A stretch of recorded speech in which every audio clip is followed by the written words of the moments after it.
23, versículos 1 a 8. Continuamos com os nossos estudos neste livro de Deuteronômio.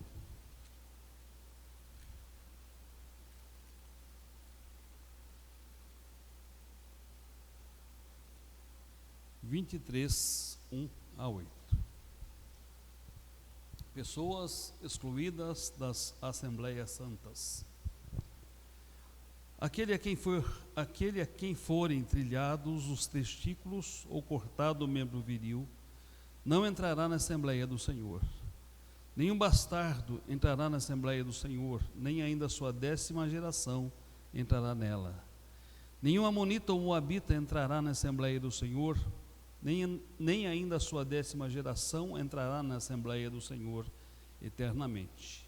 Porquanto não foram ao vosso encontro com pão e água no caminho, quando saíeis do Egito, e porque alugaram contra ti Balaão, filho de Beor, de Petor, da Mesopotâmia, para te amaldiçoar.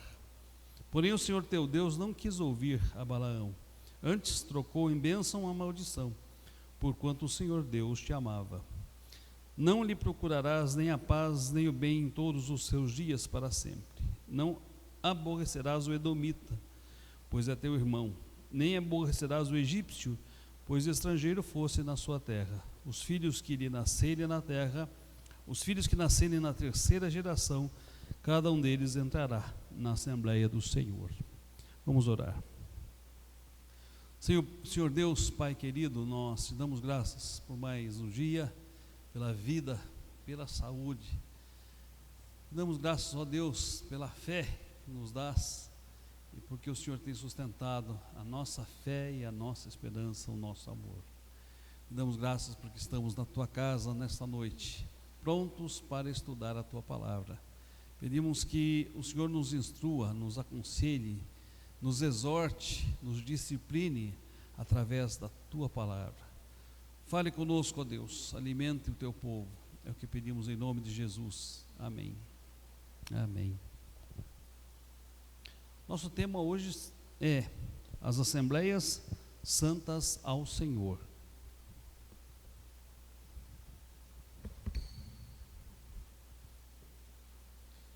Meus queridos, cresce o número, não só na nossa igreja, mas em todas as igrejas, de pessoas que um dia estiveram na igreja, participaram da igreja, tornaram-se até membros da igreja, mas que hoje estão distantes. Isso acontece porque de fato alguns apostataram da fé, abandonaram o evangelho que um dia disseram abraçar. Isso acontece também porque muitos acreditam que podem continuar seguindo a Jesus Cristo sem continuar servindo na igreja de Jesus Cristo. Quando eu olho para as Sagradas Escrituras, meus queridos, eu não vejo o abandono como uma via recomendada e nem como uma via aceita por Deus. Aqueles que de fato apostatam da fé, diz-nos as Escrituras, é porque um dia não tiveram uma experiência salvadora com Jesus. É porque de fato não experimentaram a fé salvadora. Aqueles que, dizendo ter tido uma experiência com Jesus Cristo, dizendo ter experimentado a fé salvadora, se distanciam da igreja, estão equivocados quando acham que podem servir a Deus sem servir a igreja de Jesus Cristo. Há notáveis exemplos, e eu quero destacar um deles, o apóstolo Paulo. O apóstolo Paulo não se converteu pelo ministério específico de alguma igreja. Ele teve um encontro salvador com o próprio Cristo, enquanto ia pelo caminho de Damasco à busca de cristãos. Mas apesar da sua conversão ser dada de forma tão singular, ter ocorrido de uma forma tão sobrenatural e especial, ele foi imediatamente ligado à igreja, pois o Espírito Santo falou a Ananias que fosse visitar a Paulo, que lhe impusesse as mãos para que este fosse curado da sua cegueira e que lhe ministrasse o batismo, ligando-o desta forma ao povo de Deus. Mais tarde, quando ele se tornou pregador em Damasco e depois em Jerusalém, O responsável por ligá-lo à igreja de Antioquia foi Barnabé. Notem, meus queridos, que este seria o maior exemplo de alguém que poderia desempenhar um ministério não ligado a qualquer igreja, mas houve uma preocupação divina de, através do Espírito Santo, enviar alguém para que ele pudesse pertencer a um corpo, a uma igreja, a uma família da fé. E esse texto que nós lemos, ele fala das Assembleias Santas, e nós vamos pensar um pouquinho sobre estas Assembleias, sobre aqueles que estavam incluídos e sobre aqueles que estavam excluídos destas Assembleias. Primeiramente, vamos observar que Deus reservou um lugar para reunir-se com o seu povo. Esse é o nosso primeiro ponto. Essa reunião, não necessariamente num espaço específico, nos primeiros tempos da vida israelita, mas depois no espaço específico, o templo construído por servos de Deus, estas assembleias eram convocadas, eram reunidas por diversos motivos. Eram convocadas e reunidas para que decidissem sobre fazer ou não a guerra. Eram convocadas ou reunidas para celebrações de festas anuais e de modo especial para as celebrações religiosas. Os israelitas tinham momentos específicos do ano em que deveriam se reunir para apresentar a Deus os seus sacrifícios de adoração, os seus sacrifícios de gratidão, os seus sacrifícios por cumprimento de um voto, ou até mesmo os sacrifícios de expiação. Há alguns textos no próprio livro de Deuteronômio que mostram estes ajuntamentos, ou estas assembleias. Deuteronômio 4:10. Não te esqueças do dia em que estiveste perante o Senhor em Horebe, quando o Senhor me disse: reúne este povo e os fareis ouvir as minhas palavras, a fim de que aprenda a temer-me todos os dias que na terra viver, e as ensinarás aos teus filhos. Ainda no livro de Deuteronômio, capítulo 10, versículo 4. Então escreveu o Senhor nas tábuas, segundo a primeira escritura, os 10 mandamentos que ele vos falara no dia da congregação, no monte no meio do fogo, e o Senhor mas deu a mim. Note que nessas duas ocasiões específicas, houve a reunião da congregação, houve uma assembleia convocada, houve um ajuntamento santo. Por que estas assembleias eram convocadas? Por que as assembleias santas eram congregadas? Há alguns motivos pelos quais isso acontecia no Antigo Testamento. O primeiro deles, para que o povo recebesse instrução. A palavra de Deus, até então escrita, não estava na mão de todo o povo. Nem todas as pessoas possuíam um exemplar dela como nós possuímos. Elas ficavam sob a guarda dos escribas no templo, e eram estes os responsáveis por instruir o povo. Portanto, eles se reuniam para serem instruídos na palavra do Senhor. Em segundo lugar, eles se reuniam para a adoração, como dissemos, oferecer a Deus sacrifícios de gratidão, sacrifícios pelo cumprimento de um voto, ou sacrifícios pela expiação do pecado. E em terceiro lugar, estas assembleias santas ou estas reuniões eram convocadas para que o povo assim mantivesse a sua unidade espiritual. Eles não podiam fazer cada um o que estava no seu coração, não podiam cada um cultuar a Deus em suas casas ou em seus lares e à sua maneira. Tão somente estava autorizado a oficiar em nome do povo e diante de Deus os sacerdotes e os sumos sacerdotes. Aqueles que usurpassem o cargo de sacerdotes ou sumos sacerdotes sofriam a desaprovação de Deus. Há um caso específico. Saul, depois de ter sido ungido o rei, reuniu o povo. E ele deveria esperar então ao sacerdote para que ele viesse e oficiasse como deveria ocorrer.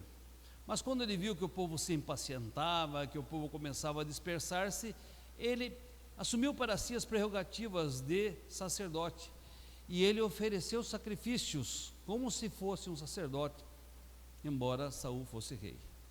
E então, quando Samuel chegou, ele disse que por causa disso Deus o desaprovou e não confirmou o seu reino. E então escolheria um rei segundo o seu coração em lugar de Saul. Há, portanto, uma especificidade na função do sumo sacerdote. Então somente ele poderia ministrar em favor do povo. Essas assembleias serviam, portanto, para que esta unidade religiosa em Israel fosse preservada.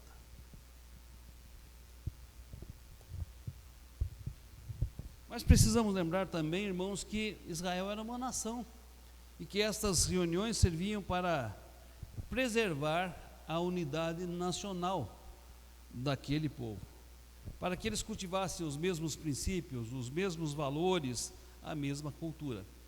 Notem que quando as duas tribos e meias quiseram ficar do lado de cá do Jordão, isso causou preocupação na liderança israelita. Por quê? Porque dessa forma eles estariam dividindo o povo.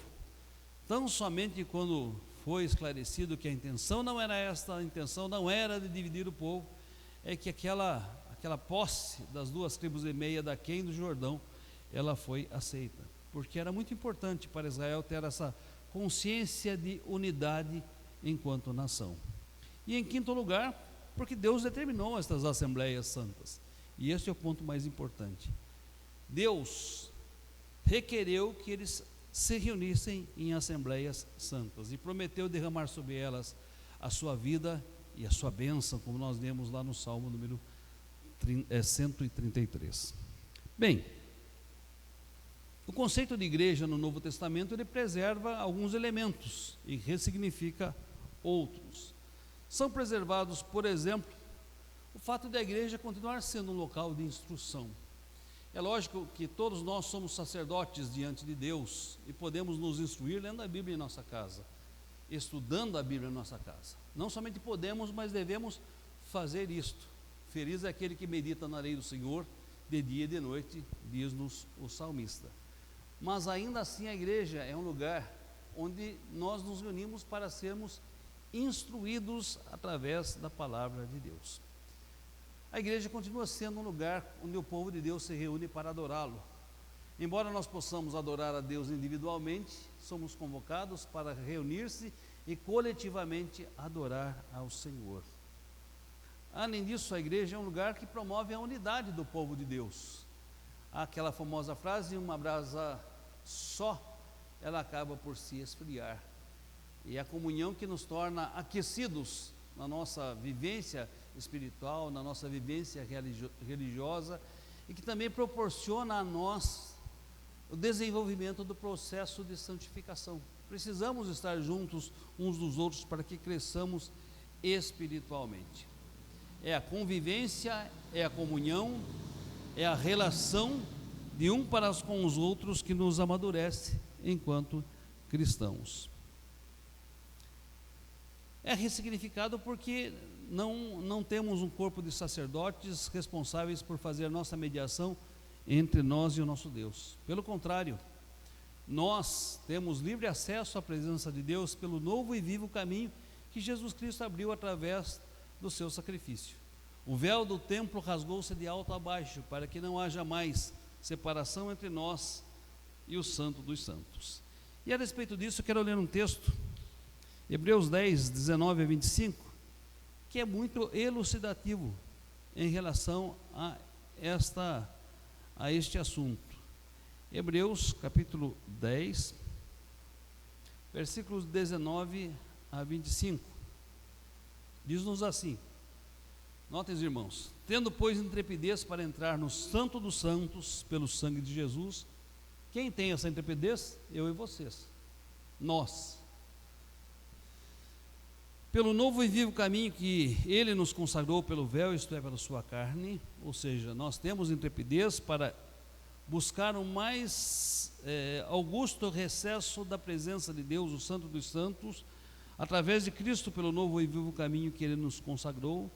E tendo grande sacerdote sobre a casa de Deus, Jesus, aproximemo-nos com um sincero coração, em plena certeza de fé, e tendo o coração purificado de má consciência, e lavado o corpo com água pura.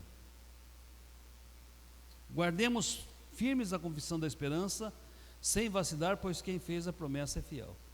Se eu lesse esse texto até aqui, poderíamos entender, olha, nós crentes somos autossuficientes, porque temos acesso ao mais alto e sublime trono, temos acesso ao Santo dos Santos. Jesus nos deu este acesso, Jesus nos abriu este caminho, Jesus é o nosso sumo sacerdote, portanto nós podemos estabelecer, manter e edificar nossa vida cristã individualmente. Mas olha o que o texto diz, e até ele muda o sentido das afirmações anteriores nos dois últimos versículos.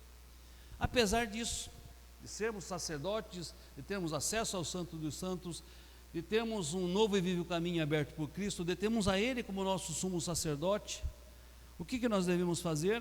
Consideremos-nos, versículos 24 e 25, consideremos-nos também uns aos outros para nos estimularmos ao amor e às boas obras.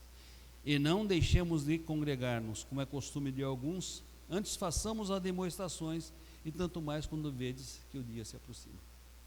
O fato de sermos nós sacerdotes e termos acesso à presença de Deus individualmente, através de Cristo, pelo novo e vivo caminho que Ele abriu, apesar de Ele ser o nosso sumo sacerdote, eu e você somos convidados a considerarmos uns aos outros, a nos estimularmos uns aos outros no amor e nas boas obras, e somos exortados a não deixarmos de nos congregar, quanto mais vemos que o dia de Jesus Cristo se aproxima. Observe, os irmãos, portanto, que há assembleias santas convocadas por Deus, e que nestas assembleias eu e vocês devemos estar. É desejo de Deus que nelas nos congreguemos. Este é um lugar onde Ele ordena a sua vida e a sua bênção, e isto tanto no Antigo Testamento quanto no Novo Testamento. Mas o texto de Deuteronômio, ele vai mostrar que aqueles que se reúnem neste lugar, eles têm alguns santos compromissos para assumir. Esse é o nosso segundo ponto, os compromissos de quem é chamado para reunir-se nas santas assembleias. A Assembleia do Senhor, é importante destacar isso, é algo santo. E para que vocês participemos dessa Assembleia, é necessário santidade. E eu quero convidar os irmãos agora a atenção para o livro do profeta Isaías, capítulo 1, versículos 12 a 15. O povo de Israel, à época do profeta Isaías, ele guardava todos os ritos religiosos, praticava todas as cerimônias religiosas, ele oferecia a Deus os seus sacrifícios, seja de gratidão, de cumprimento de voto ou de expiação. Este povo reunia-se rotineiramente em assembleias solenes e santas, mas havia algo de errado com aquele povo. Versículos 12 a 15.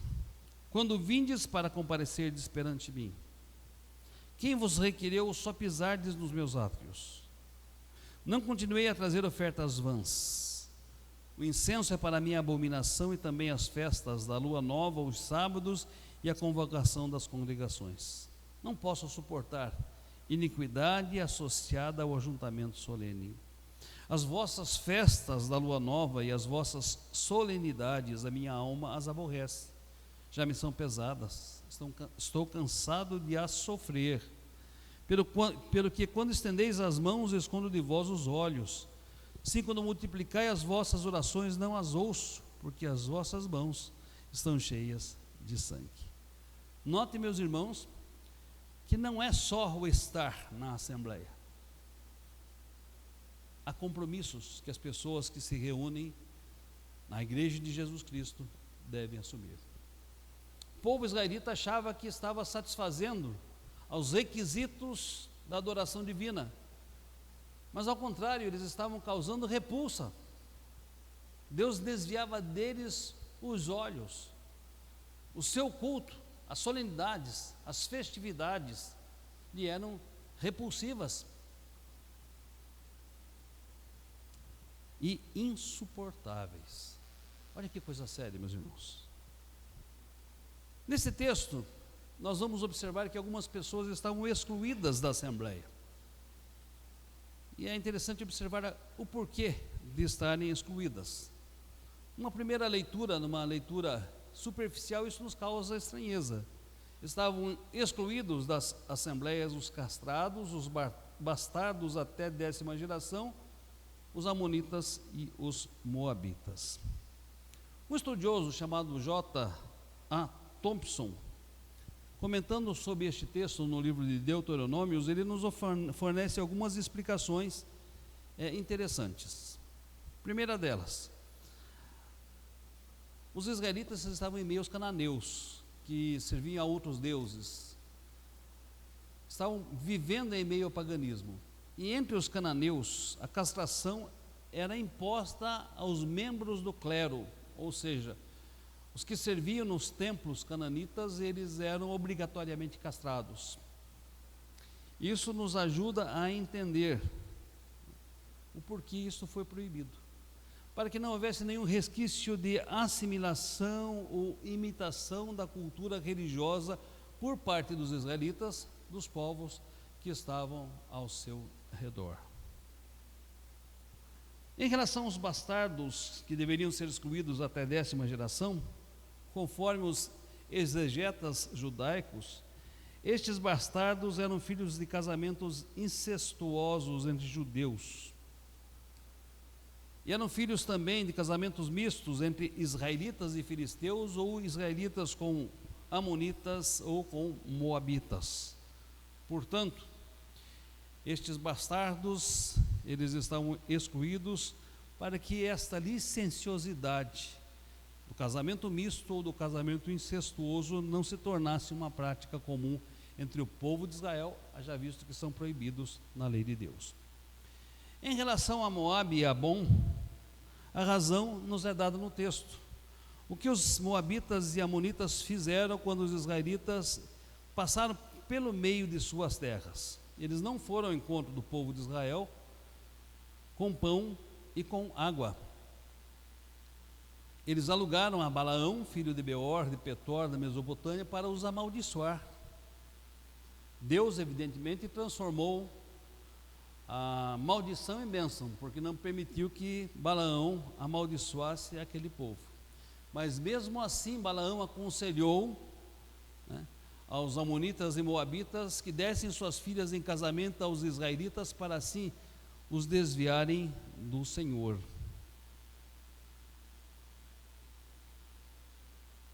Portanto, esse povo que havia amaldiçoado a Deus não deveria ser admitido. E a gente acha, poxa vida, isso parece duro, mas os irmãos se lembram das características do chamado que Deus fez a Abraão lá em Gênesis 12, 1-3? Sai da tua terra, da tua parentela, e vai para uma terra que eu te mostrarei. Te abençoarei, te engrandecerei o nome, de ti farei uma grande nação. E o que diz o versículo 3? Abençoarei os que te abençoarem e amaldiçoarei os que te amaldiçoarem. Deus é um Deus de amor, mas Deus também é um Deus de justiça. Deus é um Deus de justiça.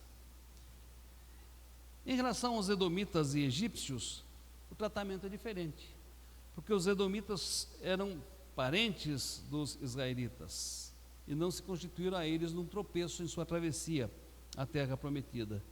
E os egípcios, porque os israelitas foram estrangeiros em suas terras e por muito tempo foram acolhidos em suas terras antes de serem escravizados. Portanto, o texto nos diz que após a 3ª geração, tanto os edomitas quanto os egípcios poderiam ser admitidos nas assembleias solenes ou santas. Bom lembrar que as assembleias tinham mais do que uma finalidade. Às vezes se reuniam para decisões civis, como declarar ou não guerra.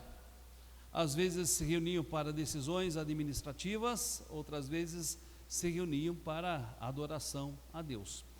E nesta assembleia era preciso que alguém estivesse, em primeiro lugar, assumindo compromissos que o adequassem à participação. E por outro lado, não poderiam participar estes aqui descritos por terem amaldiçoado o povo de Deus ou resistido ao povo de Deus no decorrer da sua caminhada. E o terceiro e último ponto, partindo desse texto, indo agora para Isaías, a busca da bênção de Deus e a adequação para essa bênção de Deus. Interessante que muita gente quer a bênção de Deus, mas não se adequa à bênção de Deus. O que isso quer dizer? É evidente que se eu perguntar para qualquer pessoa, seja qual for o seu estilo de vida, olha, você quer que eu ore por você? Ela vai dizer sim. Você quer que Deus o abençoe? Ela vai dizer sim. Mas se eu perguntar a esta pessoa, olha, você gostaria de entregar sua vida a Jesus e mudar o seu estilo de vida para receber essa bênção? Ela vai dizer, não, eu estou muito bem do jeito que eu estou. É interessante observar que a Bíblia não promete que Deus vai abençoar com bênçãos especiais aqueles que não se adequam a estas bênçãos. Com bênçãos gerais, Deus abençoa todo mundo. A graça comum, ela dá bênçãos a todo mundo, mas a graça especial, as bênçãos decorrentes do relacionamento com Deus, da intimidade com Deus, da salvação que há em Cristo Jesus, obviamente são específicas para aqueles que se adequam a estas bênçãos, primeiramente recebendo ao Senhor como seu Salvador, e em segundo lugar, vivendo de acordo com a vontade de Deus. Há uma promessa de Deus, em Mateus 18, 20, que diz o seguinte: porque onde estiverem 2 ou 3 reunidos em meu nome, ali estou no meio deles. Notem, estiverem reunidos em meu nome. Queridos, o simples fato de estarmos no lugar onde Deus ordena, exemplo, a sua igreja, é garantia de que seremos abençoados por Deus. É lógico que é preferível estar na igreja do que em qualquer outro lugar, porque por pior que seja a igreja, por mais pecadores que nelas existam, dificilmente aqui nós seremos acometidos por coisas que somos acometidos quando estamos nas tendas da perversidade, como diz a Bíblia, quando estamos em outros lugares, né, não sadios, não sãos. Porém, só o estar na casa de Deus, sem a devida adequação à vontade de Deus, sem o devido comprometimento com o que é ensinado na casa de Deus, não traz bênção, e nem é sinônimo do agrado de Deus. Conforme lemos no profeta Isaías, a iniquidade associada ao ajuntamento solene é insuportável aos olhos de Deus. Os rituais religiosos sem qualquer conteúdo são repulsivos aos olhos de Deus. Mas aí, olhando para o que Isaías nos diz, como estar adequado para ser abençoado nas assembleias solenes? Vamos voltar lá no capítulo 1 do profeta Isaías.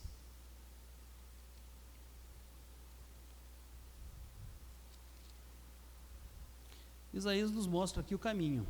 Note, os irmãos, versículo 16: lavai-vos, purificai-vos, tirai a maldade dos vossos atos de diante dos meus olhos, cessai de fazer o mal. Então, o primeiro compromisso que eu devo assumir para que a minha presença nas assembleias santas se adeque às bênçãos que Deus derrama sobre este lugar é assumir uma postura radical contra o mal, uma postura radical contra o mal que nós podemos cometer e o mal que outras pessoas cometem. Lavai-vos, purificai-vos, tirai a maldade de vossos atos de diante dos meus olhos, cessai de fazer o mal. E eu pergunto, estas coisas que estão sendo condenadas aqui, elas são executadas na casa de Deus, no recinto do templo, nas assembleias santas? Não, não. Deus considera como adoração não somente aquilo que ocorre no lugar onde o povo dele se reúne. No recesso do templo, possivelmente ninguém cometia atos de maldade. Os atos de maldade eram cometidos no dia a dia. Contudo, a adoração que prestavam nas assembleias solenes e santas era afetada pelos atos de maldade que eles cometiam na sua vida cotidiana. Por isso, a exortação: assumam uma postura radical contra o mal. Lavai-vos, purificai-vos, tirai a maldade de diante dos vossos olhos, cessai de fazer o mal.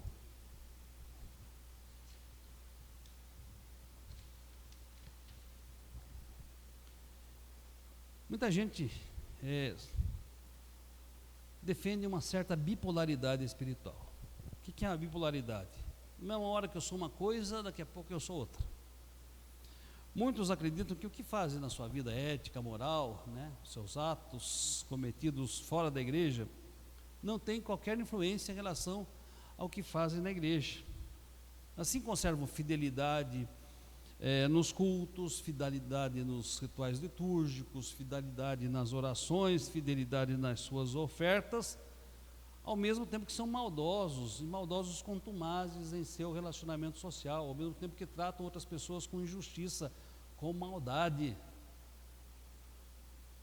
Note a força da expressão do profeta Isaías: quando estas pessoas estendem as mãos para Deus em oração, Ele esconde delas o seu rosto. É muito sério, porque suas mãos estão sujas de sangue. Lavai-vos, purificai-vos. Esse deve ser o primeiro compromisso, uma postura radical contra o mal, para que nós estejamos conformes às bênçãos que Deus derrama nos ajuntamentos solenes. Segundo requisito: assumir uma postura radical em favor do bem. Note o versículo 17 agora: aprendei a fazer o bem, atentai à justiça, repreendei ao opressor, defendei o direito do órfão, pleiteai a causa das viúvas. E se pensamos que isto só valia para o povo de Israel, no contexto de uma nação que era religiosa, teocrática, analisem agora Tiago capítulo 1, versículo 27. Tiago 1, 27, a religião pura e sem mácula para com o nosso Deus e Pai é esta: visitar os órfãos e as viúvas em suas tribulações, e assim mesmo guardar-se incontaminado do mundo. Deus exige de nós uma postura favorável aos menos favorecidos e aos menos vulneráveis. Não podemos passar ao largo, não podemos ignorá-los, não podemos abandoná-los, fazer de conta que eles não existem. Mas Deus exige não somente essa postura ativa dos seus filhos em relação aos menos favorecidos, Ele exige que nós defendamos esse direito social. Ele fala: defendei a causa, atentai para a justiça, repreendei o opressor, defendei o direito do órfão, pleiteai a causa das viúvas.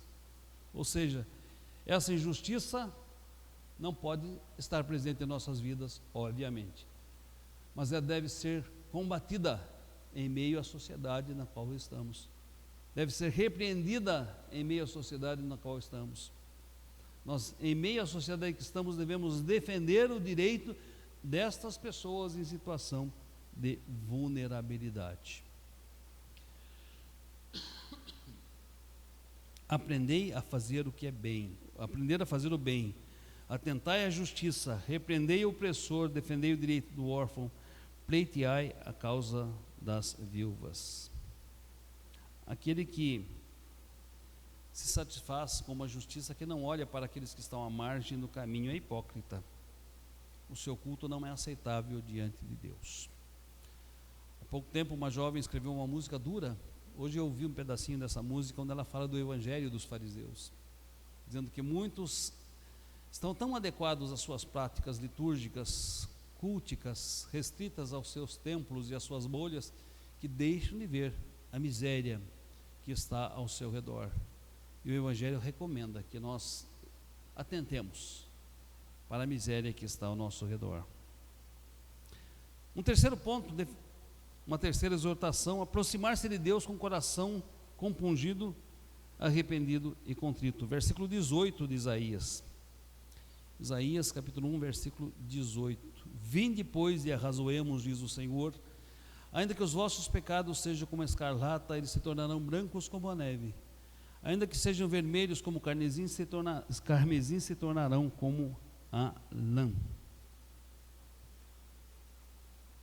A palavra de Deus, juntamente com o Espírito Santo, deve nos levar a esta autoavaliação, a este autoexame.